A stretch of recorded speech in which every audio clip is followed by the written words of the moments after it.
Hey, we're Ty and Emily with CCM Magazine and 94 FM The Fish. We're sitting here with KB, who is already a Dove Award winner tonight. Congratulations. Thank you so much. Very blessed to have it. And you won for? Hip Hop Song of the Year. Awesome. Congratulations. What's it like being at the Dove Awards? You know what? I'll hold it. It's fun. It's a little intimidating, you know, all the cameras and the red carpet and lights and stuff, but it's fun, man. You meet a lot of good people. I mean, the faces of Christian music are all here. And it's so encouraging when they're normal, down to earth, and they're living out the things that they sing in their music. I'm always encouraged by that, and I get to see a lot of that when I'm here, so it's good. You talk about living out what you sing in your music. Sure. How are you being able to live out what you sing in your music? Well, I think for one, I keep a solid group of brothers and sisters around me. At the top of that list is my wife, who I feel like God has given to her as the better side and the anchor. She helps me to sort of break away from the craziness. And then my church community. I got brothers that are not impressed with me at all. They say you need to stack those chairs up and now, like everybody else. So it keeps me in a level of my humanity isn't confused, where I begin to think more of myself than I should because of the folks that I keep around me. And that helps me live out what I'm talking about, because it's very easy to talk, especially when you're good at it. I like talking. It's another thing to actually live it. Now, I wanted to ask you about. I'm so sorry. You're good. Giving a mic. Because you like to talk, right? He's a talker, ladies and gentlemen. But I know that you have a very interesting faith journey that I would like to talk about. I know that you started at a young age with rapping and everything, and from what I read, you were a smart kid. You were like taking college classes at 15. Like, what's up with that? Yeah. So okay.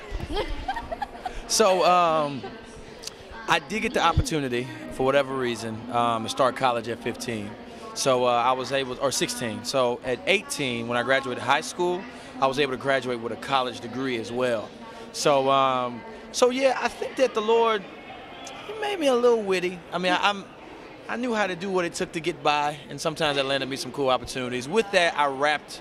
I saw the movie 8 Mile, so everybody thought they were a rapper when that came out. But it wasn't until I became a Christian, when I was also at 16, that I saw that I could actually use this as a medium to communicate to my generation.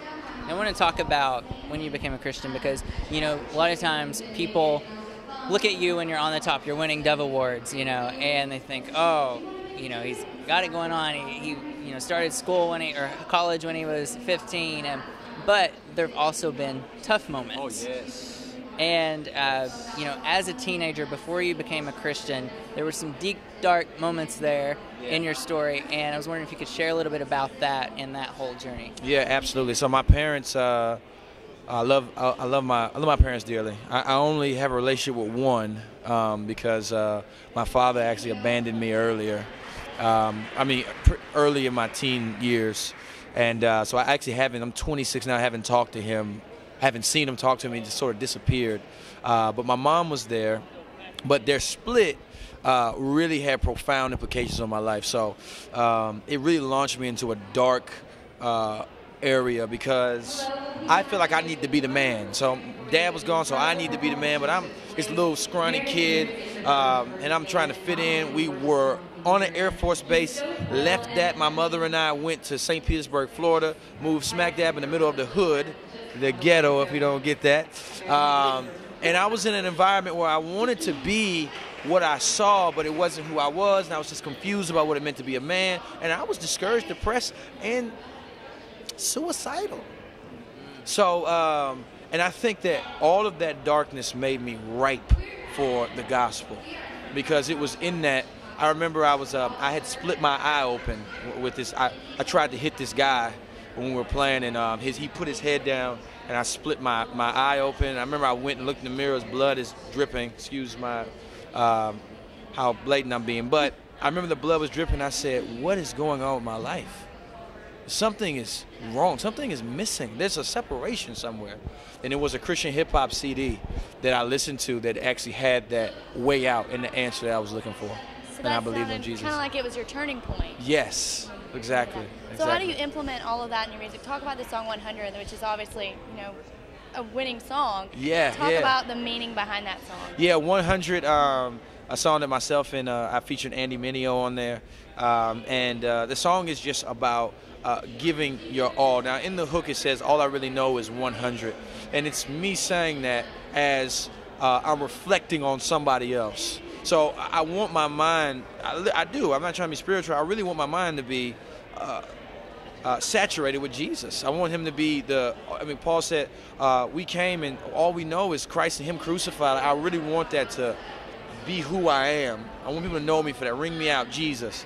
And when I look at him, then the only knowledge I can bring back is someone who gave their all, and which really gives a view of what it means to live and to exist for the glory of God. It's really giving you, you may mess up, you may look like a giraffe on ice, but you're doing what you know you've been called to do and you're giving it your best. And if people don't like it, fine, I'm doing it for an audience of one. So give 100. Thank you for being so transparent and sharing your story. And, the things that you talked about, that's something that so many kids in our society face today. Right. And you are that example to show them that there is hope. Right. There is a turnaround. That's good. And so what would you have to say to someone who's maybe, feeling like they're kind of at their wit's end and just kind of alone but you've been there. Right. And you've come out of that. What would you have to say to them? Yeah, I would say, man, first of all, understand that this life is filled with lies that look like truths. And normally for us, the litmus test of whether something is true or not is if it feels good to me. So I feel like, I like how this sort of resonates with me. But one thing about a lie is that one day it is going to blow up in your face. It may be a year from now, 10 years from now, but it's going to blow up in your face. And a lot of times the Lord graciously allows the lies that we believe that sometimes our own, they come from within. It's not, sometimes people aren't saying it to us in the media. We lie to ourselves. We say things about ourselves that just aren't true. We degrade ourselves or lift ourselves up. And then on top of all the things going on around us, sometimes the Lord graciously allows us to feel how damaging that is, and that pain that you feel, and sort of the discouragement and depression that comes from lies. You feel it. That's grace, because we would be in trouble if we never felt that stuff and think that, man, it feels good, nothing is sort of contesting it, so I'll go on in it. So I would say embrace the pain, the pain that you feel that is coming from something that is a lie. Embrace it, and then let the truth come in and shine light into that darkness. And that truth, I promise you, I've seen in my own life, that truth is that Jesus is real. He saves, he comes into your life, he rearranges it, he interrupts it for the good. And without that, then you are just riding a train that will one day crash, because there's only one truth, and it's in the Son of God. Awesome. Good, awesome words of truth from KB, ladies and gentlemen. Thank you for being with us tonight. Absolutely. Congratulations on your win. Thank you. At the Dove Awards, Backstage interviews, we're with 94 FM This Fish and CCM Magazine. Thank you for being with us. Awesome.